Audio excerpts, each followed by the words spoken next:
Hello students. Last lecture में हमने ORS system और के बारे में टूल कॉन्फ़िगरेशन के बारे में पढ़ा था। अब हमें ओआरएस को एएसए और एएसए को ओआरएस में कन्वर्ट कैसे करना है उसके बारे में पढ़ना है। अब कन्वर्जन ज़रूरी क्यों है? क्योंकि जब हम फोर्स कैलकुलेशन करते हैं तो एक तरह के फोर्स हमें दे रखे होते हैं, उसे दूसरे तरह के फोर्स में कन्वर्ट करना है।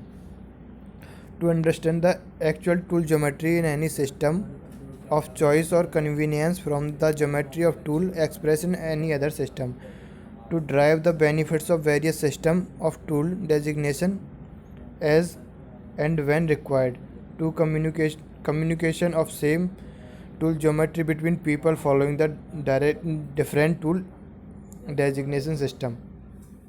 तो matter of conversion of tool angles from one system to another system, ये हैं एनालिटिक यानी कि geometrical method, simple but tedious. Graphical method, master line principle, simple quick and proper. Transformation matrix method, suitable for complex tool geometry. Vector method, very easy and quick but needed concept of vectors.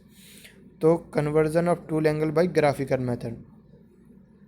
तो this convenient and popular method of conversion of tool angle from ASA to ORS and vice versa is based on the master line for the rack surface and अब conversion of rack angle का conversion होता कैसे है? concept of conversion of master line for the tool of rack surface as shown in figure below।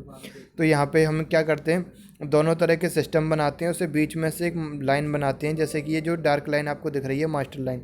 अब हमने दोनों तरह के सिस्टम ले लिए, इस मास्टर लाइन से कंपेयर करके रैक एंगल और इन दोनों तरह के रैक एंगल को इस मास्टर लाइन से कंपेयर करके एंगल्स के बीच में आपस में रिलेशन निकाल लेते हैं और उस रिलेशंस को आपस में जैसे हमने लेंथ निकालनी है अलग अलग, जैसे यहाँ पे लेंथ लिखी हुई है O D is equal to T cot gamma X, O B is equal to T cot gamma Y, O C is equal to T cot gamma O A is equal to T cot gamma A.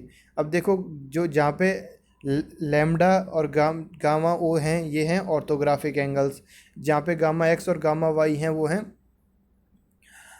ASA method से निकाले हुए। तो अब इन दोनों को हम आपस में कंपैरिजन कर लेंगे। इन दोनों का जब कंपैरिजन करेंगे तो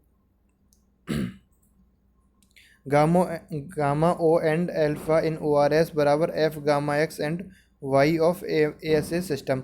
अब इनको आपस में कंपैरिजन करेंगे तो एक ये आ जाता है 10 गामा ओ बराबर 10 gamma X sine five plus 10 gamma Y cos five. एक तरह का रिलेशन आ जाता है। इस तरह से हम इनको आपस में रेफरेंस लाइन के थ्रू मास्टर लाइन बनाते जाएंगे। Conversion of rake angle from O R S to A S A, उसके लिए एक अलग इक्वेशन आके निकल के आ जाएगी, जैसे कि हम इसमें दिखाई दे रहा है हमको। तो इस तरह से अब मैक्सिमम रैक एंगल कैसे निकालते हैं, गामा मैक्स और gamma Y. The magnitude of maximum rake angle and the direction of the maximum slope of the rack surface of any single point tool can be easily derived from its geometry specified in both ASA और ORS by using the diagram जैसे कि इस figure में दिखाया हुआ है। Single point cutting tool like HSS tool after their wearing out are often resharpened by grinding their rack surface and the two flank surfaces.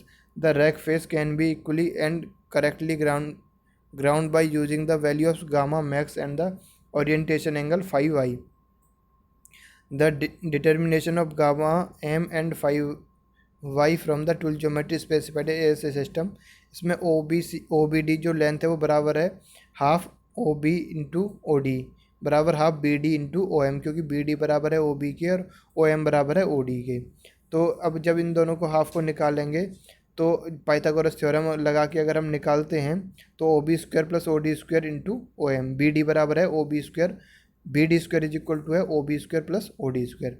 अब दोनों तरफ half O B O D O M से divide कर दें तो ये आता है 1 अपॉन ओ एम बराबर इन whole root of 1 over O D square plus 1 over O B square. तो ये हो जाता है 10 gamma is equal to under root 10 gamma X square plus 10 gamma Y square, यानी कि गामा एक्स मतलब बैक रैक एंगल और gamma Y is equal to side rake angle. तो इन दोनों के बीच में एक रिलेशनशिप निकल के आता है जिससे कि हम कन्वर्ज कर सकते हैं। अब conversion of clearance angle from ASA system to ORS system, ये सेम प्रोसेस है जो हमने वहाँ से मास्टर लाइन के थ्रू निकालेंगे। अब यहाँ पे O D is equal to आता है T10 alpha X, O B is equal to आता है T10 gamma Y alpha Y, O C is equal to T10 alpha O और O A is equal to T cot lambda. तो ये जो ऊपर वाले दोनों एंगल हैं ये निकले हैं हमारे ए एस ए से, और नीचे वाले जो एंगल हैं वो ये निकले हैं हमारे ओ आर एस सिस्टम से। अब इन दोनों को कंपैरिजन करेंगे हम लेंथ वाइज, तो हम उन दोनों के बीच में रिलेशन आता है 10 alpha is equal to minus cot alpha X cos phi plus cot alpha Y sine phi. तो इन दोनों के बीच में कंपैरिजन करके हम इनका रिलेशनशिप निकाल सकते हैं इन दोनों के बीच में। अब मिनिमम क्लियरेंस एंगल कितना होगा? The magnitude and direction of minimum clearance of a single point tool में be evaluated from the line segment O M taken normal to the master line. The value of alpha M and the orientation angle phi O of the principal flank are useful for conveniently grinding of the principal flank surface to shaper the principal cutting angle. Proceeding in the same way and using figure, जैसे हमने पहले किया था same way में हम वही करना है, हमें दोनों लाइंस को इक्वेट करना है। Cot alpha is equal to under root cot alpha square plus cot alpha dash square, तो phi Y is equal to हो जाएगा 10 cot alpha square into cot alpha Y square. तो इन दोनों से अगर हम रिलेशन निकालते हैं तो phi A is equal to आता है 5 माइनस 10 इंटू में 10 गामा बाई 10 कॉट। तो हम इन दोनों के बीच में रिलेशनशिप निकाल सकते हैं। अब अगला है conversion of tool angle from O R S to N R S. अब मैंने जैसे कि आपको पहले बताया था कि हमें बस ओ आर एस सिस्टम के बारे में पढ़ना है और ए एस एस सिस्टम के बारे में पढ़ना है। एन आर एस सिस्टम हमारे सिलेबस में नहीं है, तो एन आर एस सिस्टम के बारे में हम नहीं पढ़ेंगे, लेकिन हम एक ओवरव्यू उसके बारे में देख सकते हैं। जैसे कि हमने उन दोनों को कन्वर्ट किया था, सेम वे में हम मास्टर लाइन के थ्रू ही इनको भी कन्वर्ट करेंगे। अब एक तरीका और होता है, जैसे हमने ये ग्राफिकल मेथड यूज़ किया, इसके अलावा मैथमेटिकल मेथड भी होता है। अब देखो टूल एंगल्स के बारे में, relationship of some critical conditions. जब फाई 90 डिग्री होगा तो लैम्बडा 0 होगा, गामा एक्स बराबर गामा ओ के होगा for pi X is equal to pi naught, gamma N is equal to gamma naught, alpha N is equal to alpha naught, where lambda is equal to 0। जब lambda 0 होगा तो phi 90 degree होगा, यानी कि orthogonal cutting में जो कि पहली वाली कंडीशन दे रखी थी उसका अपोजिट ही होगा। तो इस लेक्चर में हमने कन्वर्जन पढ़ा है ग्राफिकल मेथड से।